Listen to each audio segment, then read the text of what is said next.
أعوذ بالله من الشيطان الرجيم. بسم الله الرحمن الرحيم. يا أيها الذين آمنوا أوفوا بالعقود. أحلت لكم بهيمة الأنعام إلا ما يتلى عليكم غير محل الصيد وأنتم حرم. إن الله يحكم ما يريد. يا أيها الذين آمنوا لا تحلوا شعائر الله ولا الشهر الحرام ولا الهدي ولا القلائد ولا آمين البيت الحرام يبتغون فضلا من ربهم ورضوانا. وإذا حللتم فاصطادوا ولا يجرمنكم شنآن قوم أن صدوكم عن المسجد الحرام أن تعتدوا. وتعاونوا على البر والتقوى ولا تعاونوا على الإثم والعدوان. واتقوا الله إن الله شديد العقاب. حرمت عليكم الميتة والدم ولحم الخنزير وما أهل لغير الله به والمنخنقة والموقوذة والمتردية والنطيحة وما أكل السبع إلا ما ذكيتم وما ذبح على النصب وأن تستقسموا بالأزلام ذلكم فسق. اليوم يئس الذين كفروا من دينكم فلا تخشوهم واخشون. اليوم أكملت لكم دينكم وأتممت عليكم نعمتي ورضيت لكم الإسلام دينا. فمن اضطر في مخمصة غير متجانف لإثم فإن الله غفور رحيم. يسألونك ماذا أحل لهم قل أحل لكم الطيبات وما علمتم من الجوارح مكلبين تعلمونهن مما علمكم الله فكلوا مما أمسكن عليكم واذكروا اسم الله عليه واتقوا الله إن الله سريع الحساب. اليوم أحل لكم الطيبات وطعام الذين أوتوا الكتاب حل لكم وطعامكم حل لهم. والمحصنات من المؤمنات والمحصنات من الذين أوتوا الكتاب من قبلكم إذا آتيتموهن أجورهن محصنين غير مسافحين ولا متخذي أخدان. ومن يكفر بالإيمان فقد حبط عمله وهو في الآخرة من الخاسرين. يا أيها الذين آمنوا إذا قمتم إلى الصلاة فاغسلوا وجوهكم وأيديكم إلى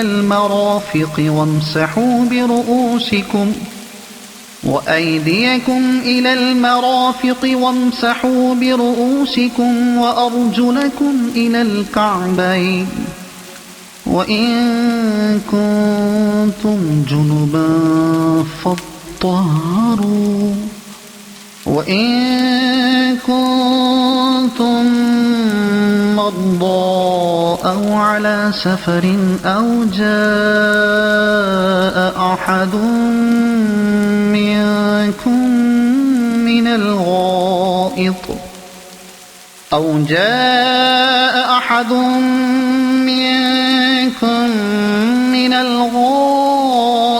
أو لامستم النساء فلم تجدوا ماء فتيمموا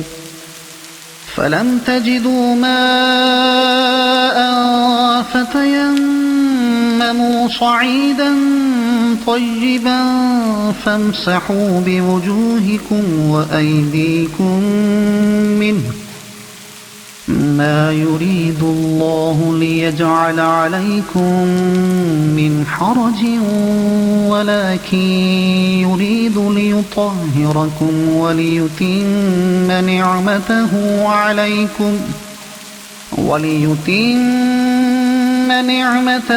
عليكم لعلكم تشكرون واذكروا نعمة الله عليكم وميثاقه الذي واثقكم به إذ قلتم سمعنا وأطعنا واتقوا الله إن الله عليم بذات الصدور يا أيها الذين آمنوا كونوا قوامين لله شهداء بالقسط ولا يجرمنكم شنآن قوم على ألا تعدلوا اعدلوا هو أقرب للتقوى واتقوا الله إن الله خبير بما تعملون وعد الله الذين آمنوا وعملوا الصالحات لهم مغفرة وأجر عظيم والذين كفروا وكذبوا بآياتنا أولئك أصحاب الجحيم يا أيها الذين آمنوا اذكروا نعمة الله عليكم إذ هم قوم أن يبسطوا إليكم أيديهم فكف أيديهم عنكم واتقوا الله وعلى الله فليتوكل المؤمنون ولقد أخذ الله ميثاق بني إسرائيل وبعثنا منهم 12 نقيبا وقال الله إني معكم لئن أقمتم الصلاة وآتيتم الزكاة وآمنتم برسلي وعزرتموهم وأقرضتم الله قرضا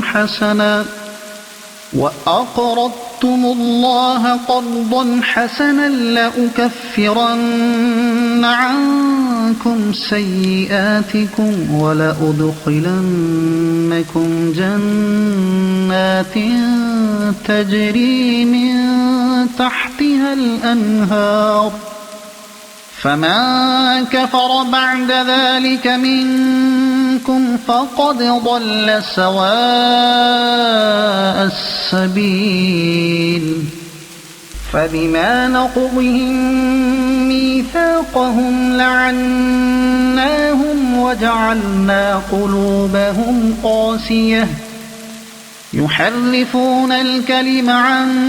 مواضعه ونسوا حظا مما ذكروا به ولا تزال تطلع على خائنة منهم إلا قليلا منهم فاعف عنهم واصفح إن الله يحب المحسنين ومن الذين قالوا إنا نصارى أخذنا ميثاقهم فنسوا حظا مما ذكروا به فأغرينا بينهم العداوة والبغضاء إلى يوم القيامة وسوف ينبئهم الله بما كانوا يصنعون يا أهل الكتاب قد جاءكم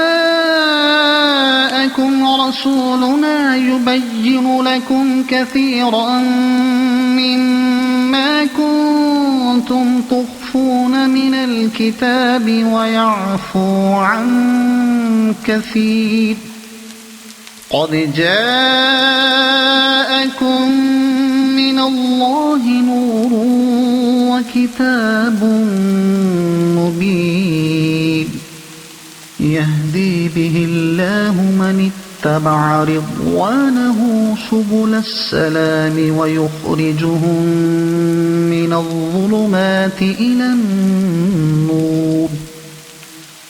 الظلمات إلى النور بإذنه ويهديهم إلى صراط مستقيم لقد كفر الذين قالوا إن الله هو المسيح ابن مريم قل فمن يملك من الله شيئا إن أراد أن يهلك المسيح ابن مريم وأمه ومن في الأرض جميعا ولله ملك السماوات والأرض وما بينهما يخلق ما يشاء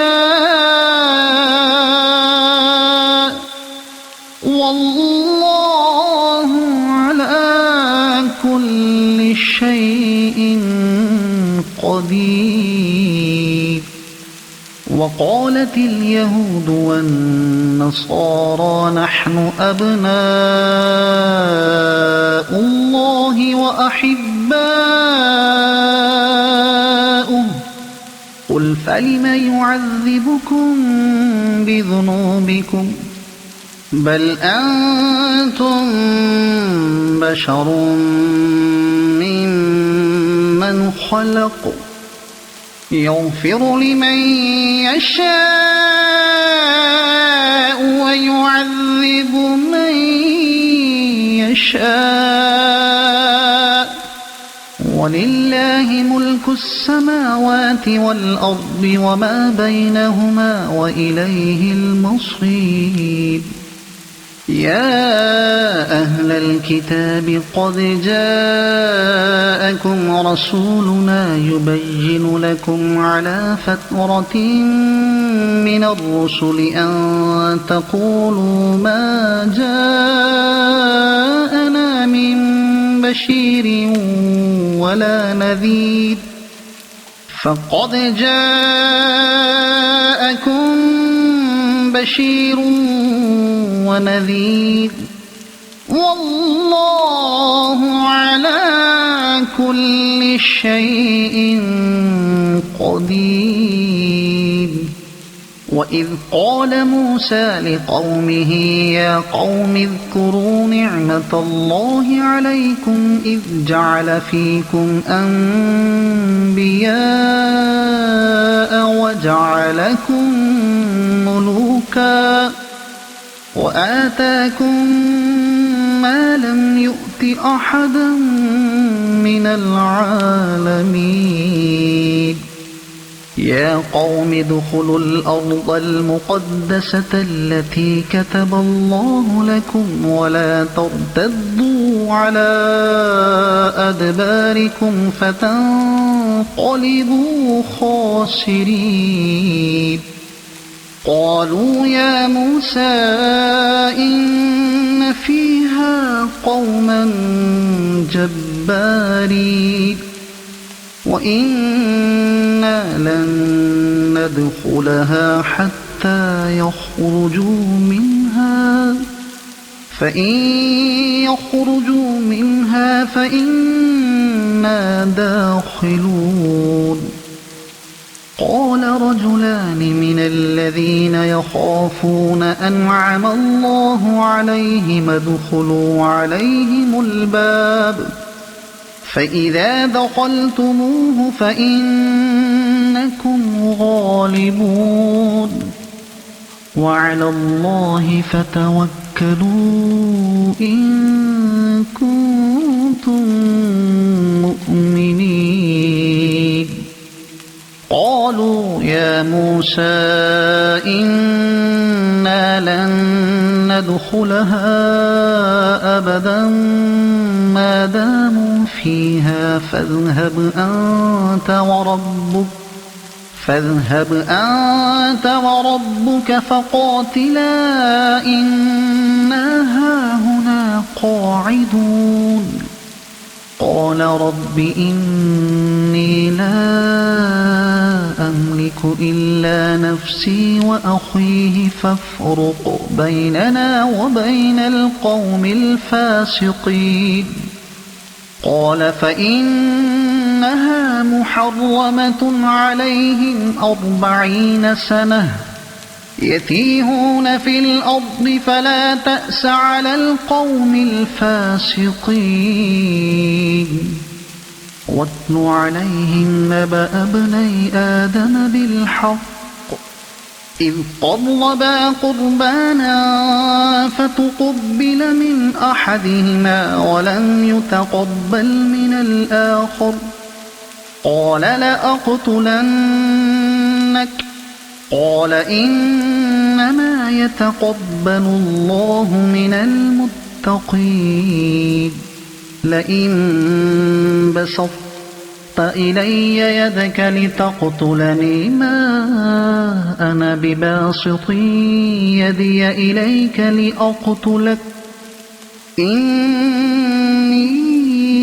أخاف الله رب العالمين إني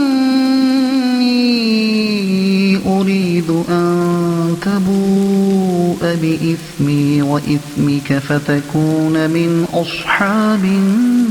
النار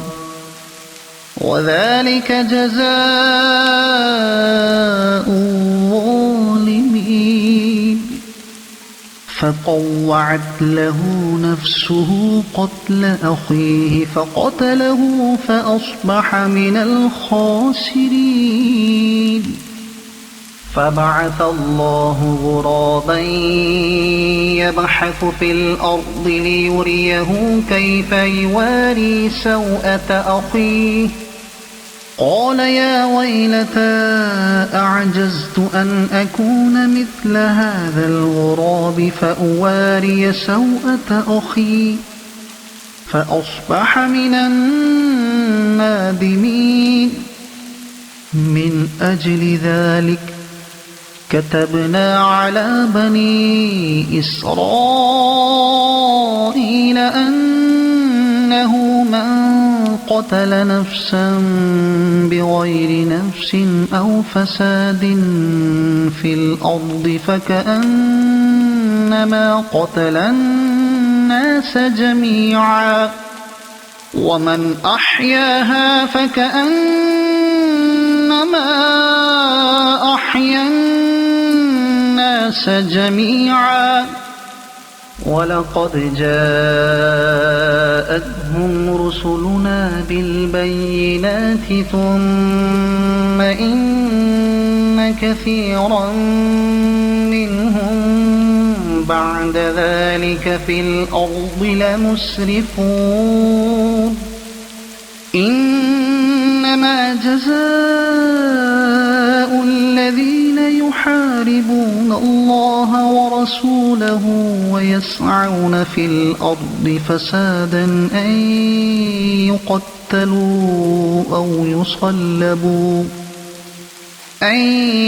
يقتلوا أو يصلبوا أو تقطع أيديهم وأرجلهم من خلاف أو ينفوا من الأرض ذلك لهم خزي في الدنيا ولهم في الآخرة عذاب عظيم إلا الذين تابوا من قبل أن تقدروا عليهم فاعلموا أن الله غفور رحيم يا أيها الذين آمنوا اتقوا الله وابتغوا إليه الوسيلة وجاهدوا في سبيله لعلكم تفلحون إن الذين كفروا لو أن لهم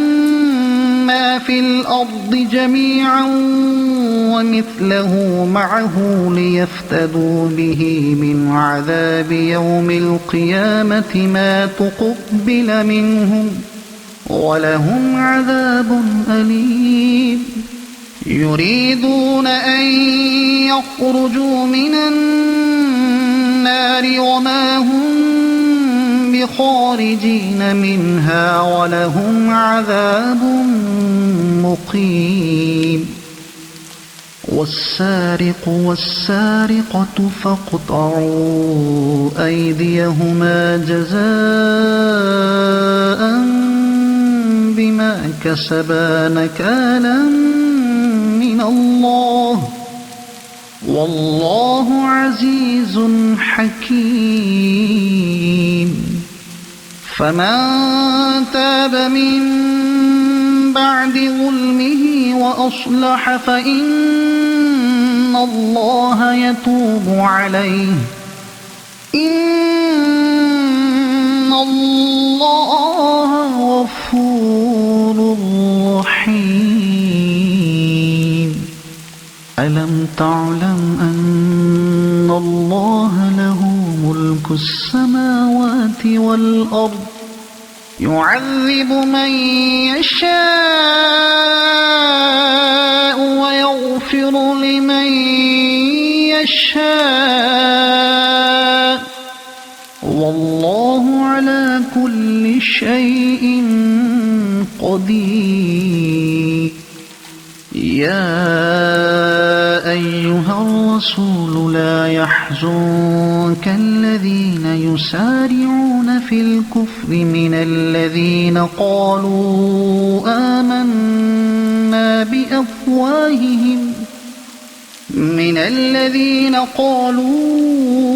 آمنا بأفواههم ولم تؤمن قلوبهم ومن الذين هادوا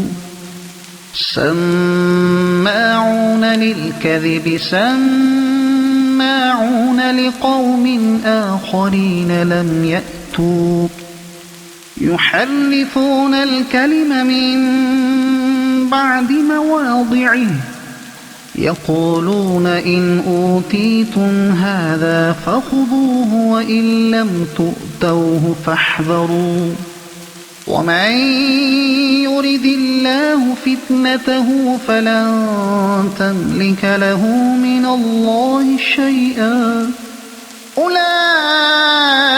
الذين لم يرد الله أن يطهر قلوبهم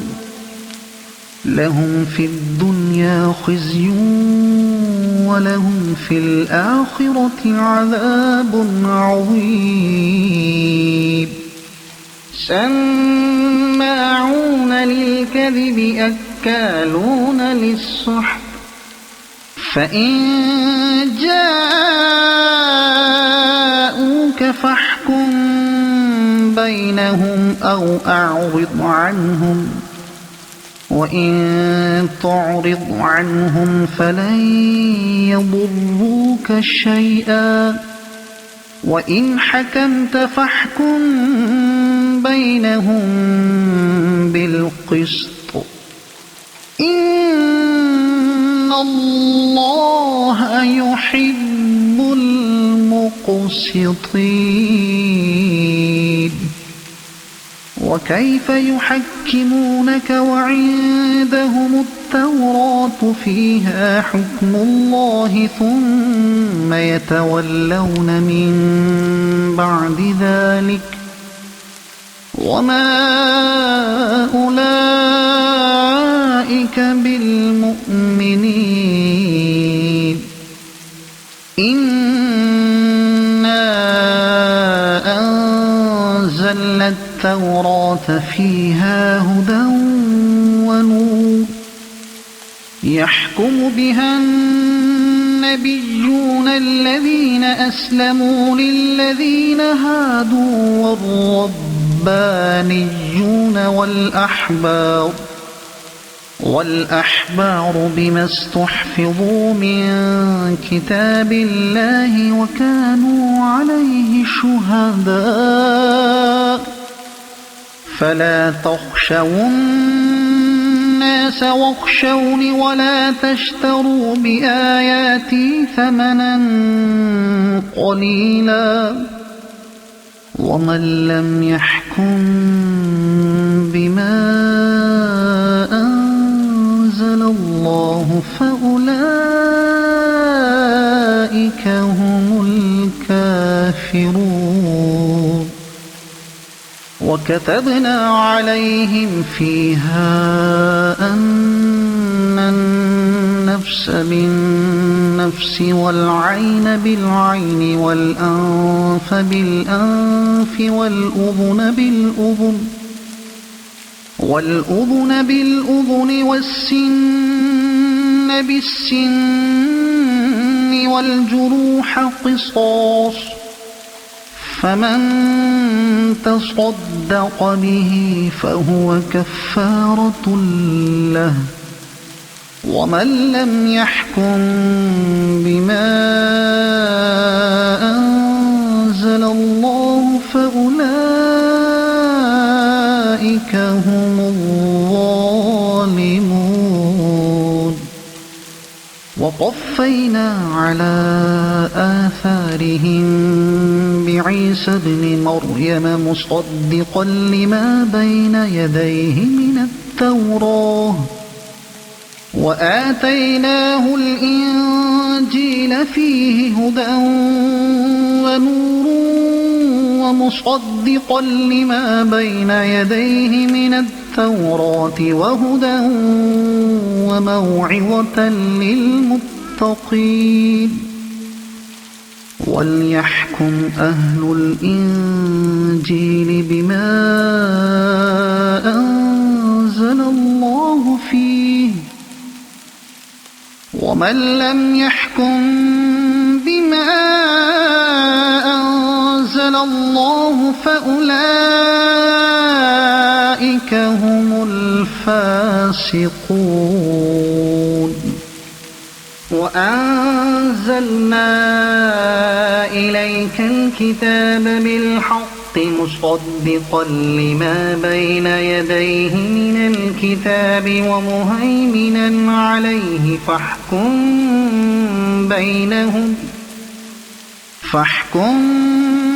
بينهم بما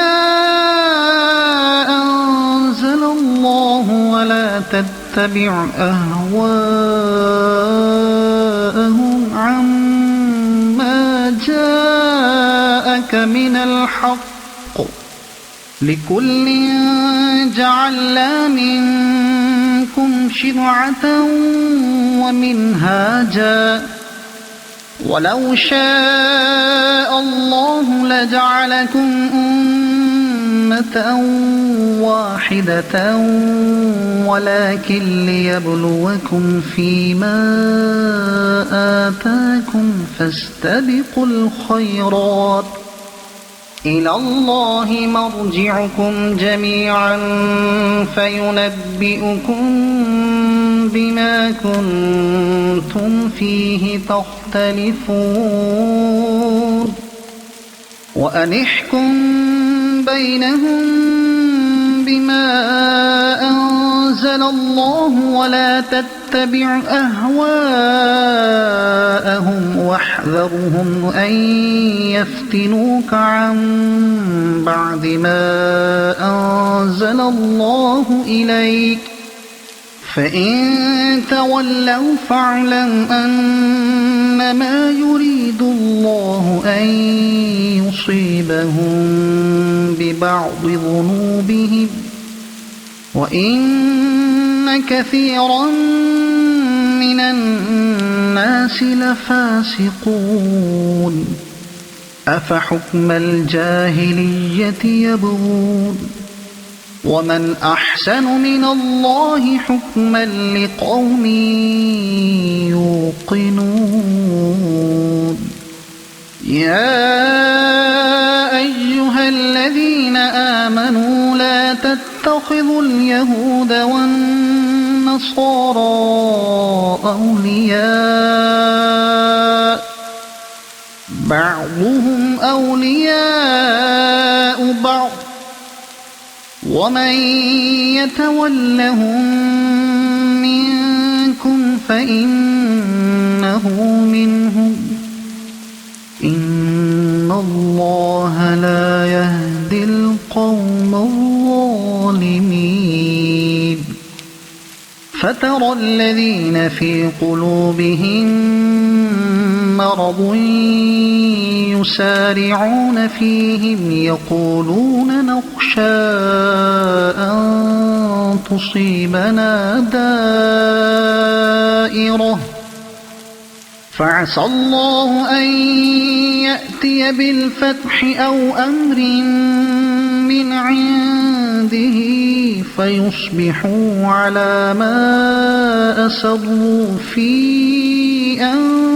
أنفسهم نادمين ويقول الذين آمنوا أهؤلاء الذين أقسموا بالله جهد أيمانهم إنهم لمعكم حبطت أعمالهم فأصبحوا خاسرين يا أيها الذين آمنوا من يرتد منكم عن دينه فسوف يأتي الله بقوم يحبهم ويحبونه أذلة على المؤمنين أعزة على الكافرين يجاهدون في سبيل الله ولا يخافون لومة لائم ذلك فضل الله يؤتيه من يشاء والله واسع عليم إنما وليكم الله ورسوله والذين آمنوا الذين يقيمون الصلاة ويؤتون الزكاة وهم راكعون ومن يتول الله ورسوله والذين آمنوا فإن حزب الله هم الغالبون يا أيها الذين آمنوا لا تتخذوا الذين اتخذوا دينكم هزوا ولعبا من من الذين أوتوا الكتاب من قبلكم والكفار أولياء واتقوا الله إن كنتم مؤمنين وإذا ناديتم إلى الصلاة اتخذوها هزوا ولعبا ذلك بأنهم قوم لا يعقلون قل يا أهل الكتاب هل تنقمون منا إلا أن آمنا بالله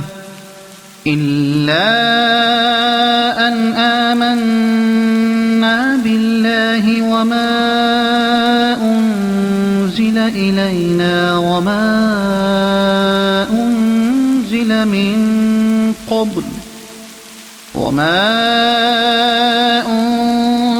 من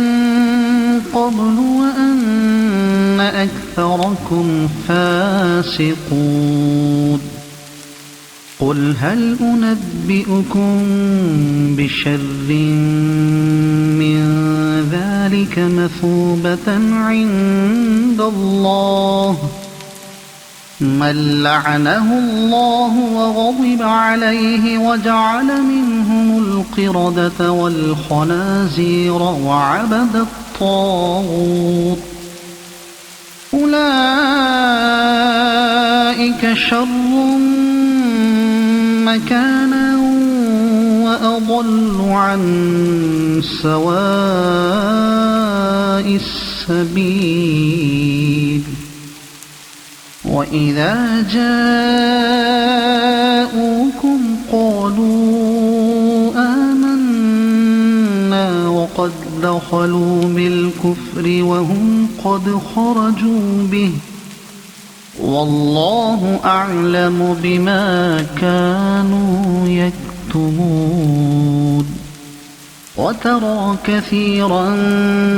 منهم يسارعون في الإثم والعدوان وأكلهم السحت لبئس ما كانوا يعملون لولا ينهاهم الربانيون والأحبار عن قولهم الإثم وأكلهم السحت لبئس ما كانوا يصنعون وقالت اليهود يد الله مغلولة غلت أيديهم ولعنوا بما قالوا بل يداه مبسوطتان ينفق كيف يشاء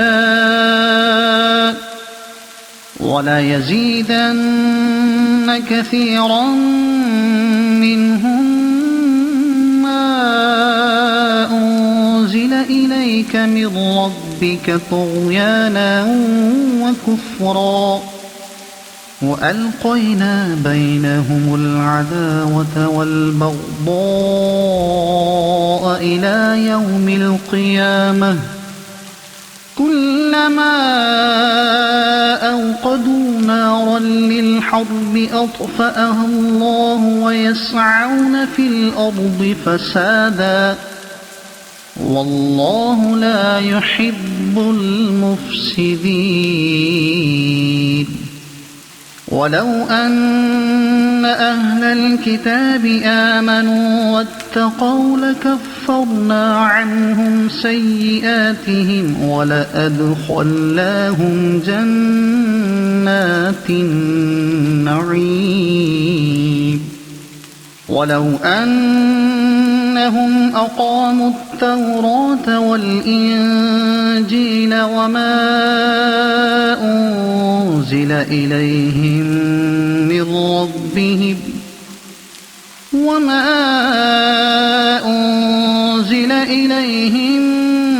من ربهم لأكلوا من فوقهم ومن تحت أرجلهم منهم أمة مقتصدة وكثير منهم ساء ما يعملون يا أيها الرسول بلغ ما أنزل إليك من ربك وإن لم تفعل فما بلغت رسالته والله يعصمك من الناس إن الله لا يهدي القوم الكافرين قل يا أهل الكتاب لستم على شيء حتى تقيموا التوراة والإنجيل وما أنزل إليكم من ربكم ولا يزيدن كثيرا منهم ما أنزل إليك من ربك طغيانا وكفرا فلا تأس على القوم الكافرين إن الذين آمنوا والذين هادوا والصابئون والنصارى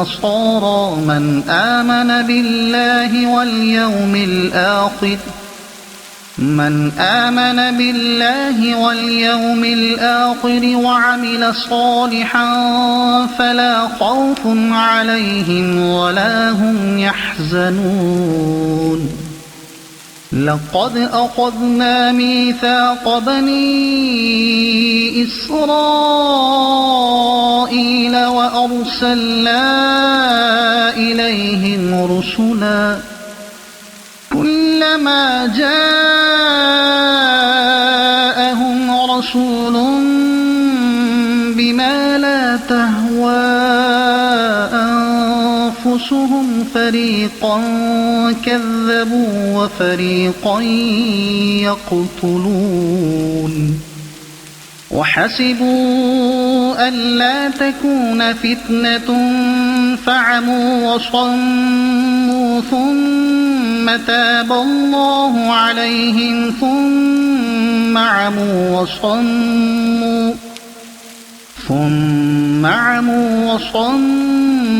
كثير منهم والله بصير بما يعملون لقد كفر الذين قالوا إن الله هو المسيح ابن مريم وقال المسيح يا بني إسرائيل اعبدوا الله ربي وربكم إنه من يشرك بالله فقد حرم الله عليه الجنة ومأواه النار وما للظالمين من أنصار لقد كفر الذين قالوا إن الله ثالث ثلاثة وما من إله إلا إله واحد وإن لم ينتهوا عما يقولون ليمسن الذين كفروا منهم عذاب أليم أفلا يتوبون إلى الله ويستغفرونه والله غفور رحيم ما المسيح ابن مريم إلا رسول قد خلت من قبله الرسل وأمه صديقة كانا يأكلان الطعام انظر كيف نبين لهم الآيات ثم انظر أنى يؤفكون قل أتعبدون من دون الله ما لا يملك لكم ضرا ولا نفعا والله هو السميع العليم قل يا أهل الكتاب لا تغلوا في دينكم غير الحق ولا تتبعوا أهواء قوم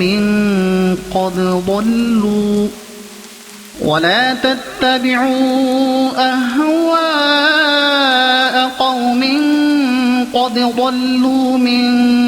قبل وأضلوا كثيرا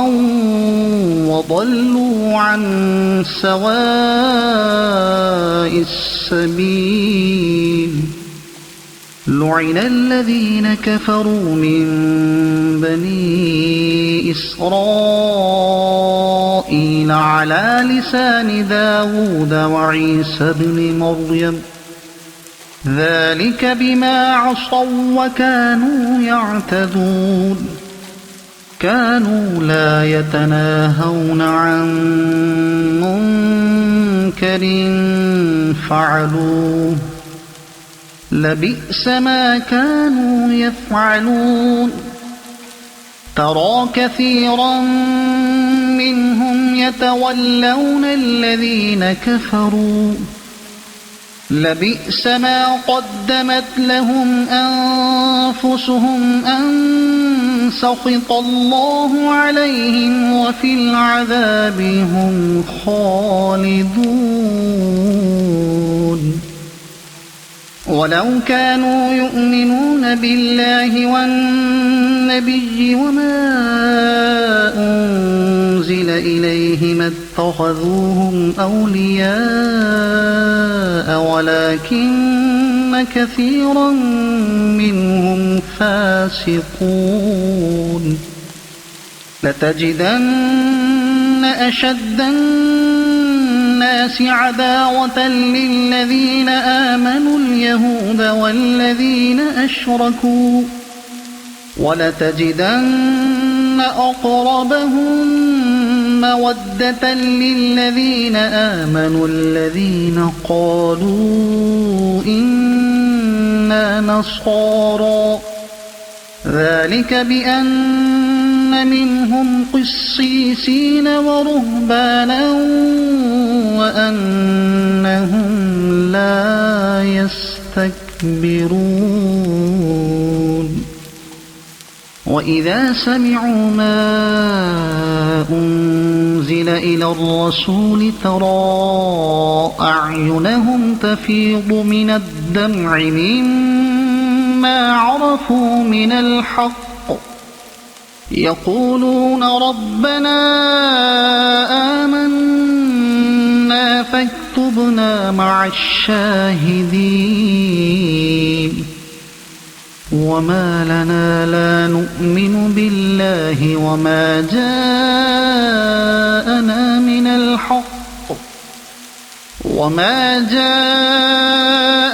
من الحق ونطمع أن يدخلنا ربنا مع القوم الصالحين فأثابهم الله بما قالوا جنات تجري من تحتها الأنهار خالدين فيها وذلك جزاء المحسنين والذين كفروا وكذبوا بآياتنا أولئك أصحاب الجحيم يا أيها الذين آمنوا لا تحرموا طيبات ما أحل الله لكم ولا تعتدوا إن إِنَّ اللَّهَ لَا يُحِبُّ الْمُعْتَدِينَ وَكُلُوا مِمَّا رَزَقَكُمُ اللَّهُ حَلَالًا طَيِّبًا وَاتَّقُوا اللَّهَ الَّذِي أَنْتُمْ بِهِ مُؤْمِنُونَ لَا يُؤَاخِذُكُمُ اللَّهُ بِاللَّغْوِ فِي أَيْمَانِكُمْ وَلَكِنْ يُؤَاخِذُكُم بِمَا عَقَّدتُّمُ الْأَيْمَانَ فكفارته إطعام 10 مساكين من أوسط ما تطعمون أهليكم أو كسوتهم أو تحرير رقبة فمن لم يجد فصيام 3 أيام ذلك كفارة أيمانكم إذا حلفتم واحفظوا أيمانكم كذلك يبين الله لكم آياته لعلكم تشكرون يا أيها الذين آمنوا إنما الخمر والميسر والأنصاب والأزلام رجس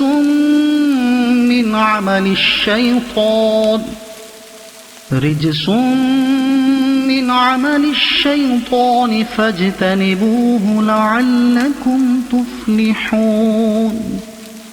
إنما يريد الشيطان أن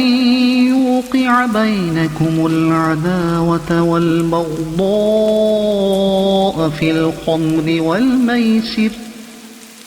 في الخمر والميسر ويصدكم عن ذكر الله وعن الصلاة فهل أنتم منتهون وأطيعوا الله وأطيعوا الرسول واحذروا فإن توليتم فاعلموا أنما على رسولنا البلاغ المبين ليس على الذين آمنوا وعملوا الصالحات جناح فيما طعموا إذا ما اتقوا وآمنوا وعملوا الصالحات ثم اتقوا وأحسنوا والله يحب المحسنين يا أيها الذين آمنوا ليبلونكم الله بشيء من الصيد تناله أيديكم ورماحكم ليعلم الله من يخافه بالغيب فمن اعتدى بعد ذلك فله عذاب أليم يا أيها الذين آمنوا لا تقتلوا الصيد وأنتم حرم ومن قتله منكم متعمدا فجزاء مثل ما قتل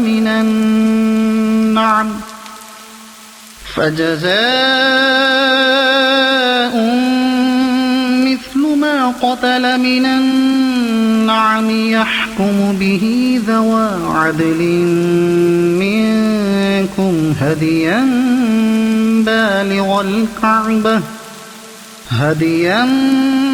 بالغ الكعبة أو كفارة طعام مساكين أو عدل ذلك صياما ليذوق وبال أمره عفى الله عما سلف ومن عاد فينتقم الله منه والله عزيز ذو انتقام. أحل لكم صيد البحر وطعامه متاعا لكم وللسيارة وحرم عليكم صيد البر ما دمتم حرما واتقوا الله الذي إليه تحشرون. جعل الله الكعبة البيت الحرام قياما للناس والشهر الحرام والهدي والقلائد ذلك لتعلموا أن الله يعلم ما في السماوات وما في الأرض وأن الله بكل شيء عليم. اعلموا أن الله شديد العقاب وأن الله غفور رحيم. ما على الرسول إلا البلاغ والله يعلم ما تبدون وما تكتمون.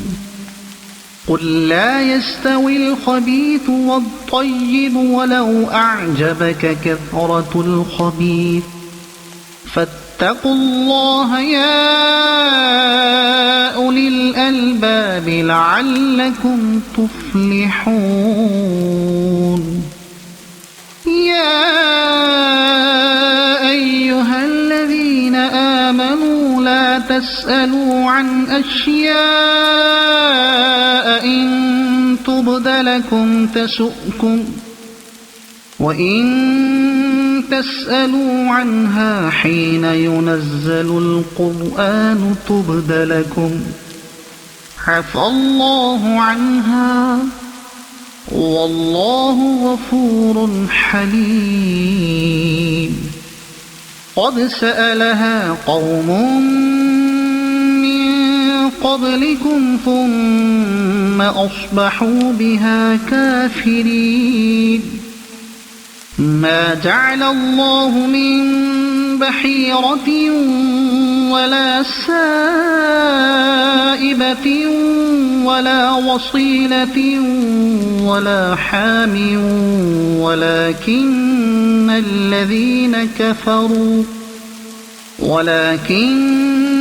الذين كفروا يفترون على الله الكذب وأكثرهم لا يعقلون. وإذا قيل لهم تعالوا إلى ما أنزل الله وإلى الرسول قالوا حسبنا ما وجدنا عليه آباءنا أولو كان آباؤهم لا يعلمون شيئا ولا يهتدون. يا أيها الذين آمنوا عليكم أنفسكم لا يضركم من ضل إذا اهتديتم إلى الله مرجعكم جميعا فينبئكم بما كنتم تعملون. يا أيها الذين آمنوا شهادة بينكم إذا حضر أحدكم الموت حين الوصية اثنان ذوا عدل منكم ذَوَا عَدْلٍ مِّنكُمْ أَوْ آخَرَانِ مِنْ غَيْرِكُمْ إِنْ أَنتُمْ ضَرَبْتُمْ فِي الْأَرْضِ فَأَصَابَتْكُم مُّصِيبَةُ الْمَوْتِ تَحْبِسُونَهُمَا مِن بَعْدِ الصَّلَاةِ فَيُقْسِمَانِ بِاللَّهِ إِنِ ارْتَبْتُمْ لَا نَشْتَرِي بِهِ ثَمَنًا وَلَوْ كَانَ ذَا قُرْبَىٰ وَلَا نَكْتُمُ شَهَادَةَ اللَّهِ إِنَّا إِذًا لَّمِنَ الْآثِمِينَ فَإِنْ عُثِرَ عَلَىٰ أَنَّهُمَا اسْتَحَقَّا إِثْمًا فَآخَرَانِ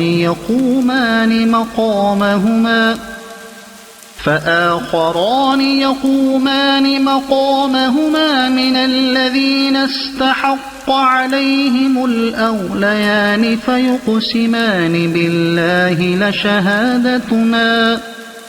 فيقسمان بالله لشهادتنا أحق من شهادتهما وما اعتدينا إنا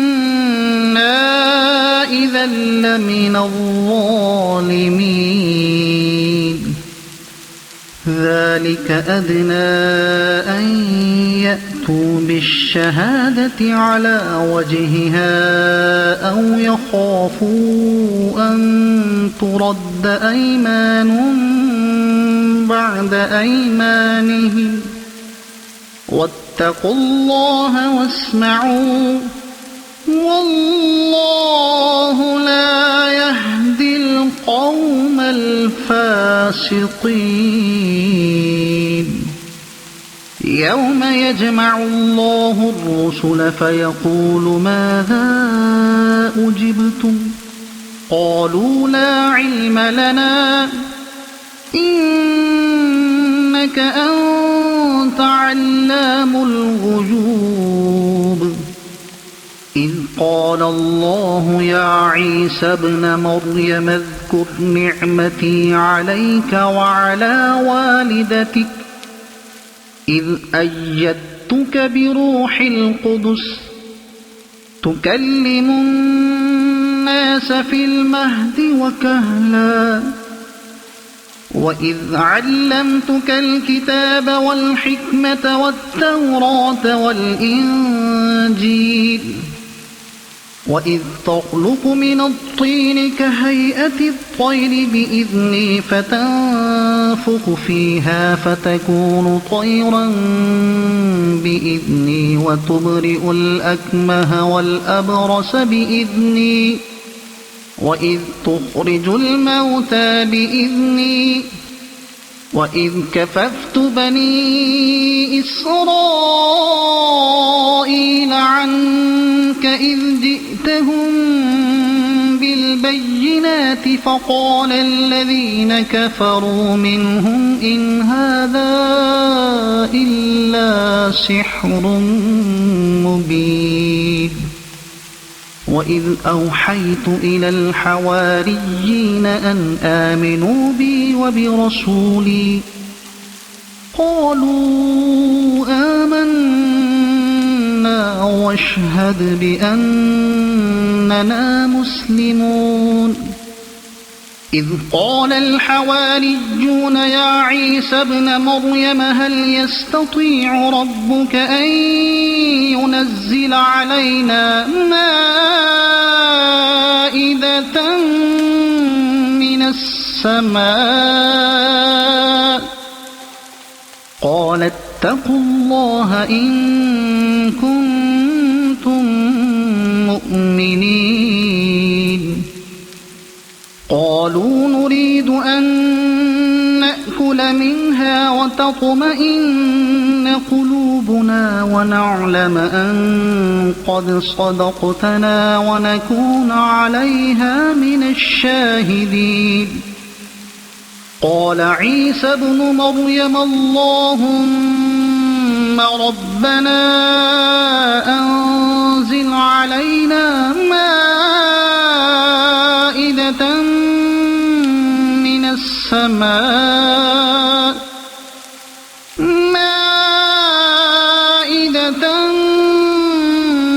السماء تكون لنا عيدا لأولنا وآخرنا وآية منك وارزقنا وأنت خير الرازقين قال الله إني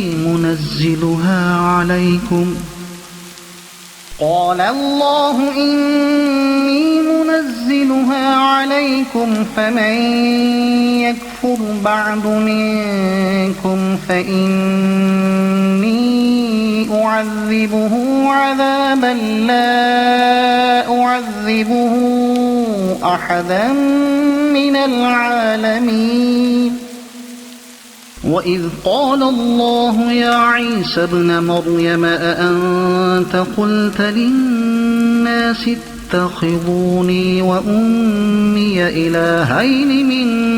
دون الله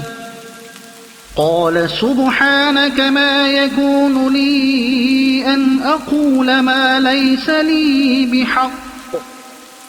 إن كنت قلته فقد علمته تعلم ما في نفسي ولا أعلم ما في نفسك إنك أنت علام الغيوب ما قلت لهم إلا ما أمرتني به أن اعبدوا الله ربي وربكم وكنت عليهم شهيدا ما دمت فيهم فلما توفيتني كنت أنت الرقيب عليهم وأنت على كل شيء شهيد إن تعذبهم فإنهم عبادك وإن تغفر لهم فإنك أنت العزيز الحكيم قال الله هذا يوم ينفع الصادقين صدقهم لهم جنات تجري من تحتها الأنهار خالدين فيها أبدا رضي الله عنهم ورضوا عنه ذلك الفوز العظيم لله ملك السماوات والأرض وما فيهن وهو على كل شيء قدير صدق الله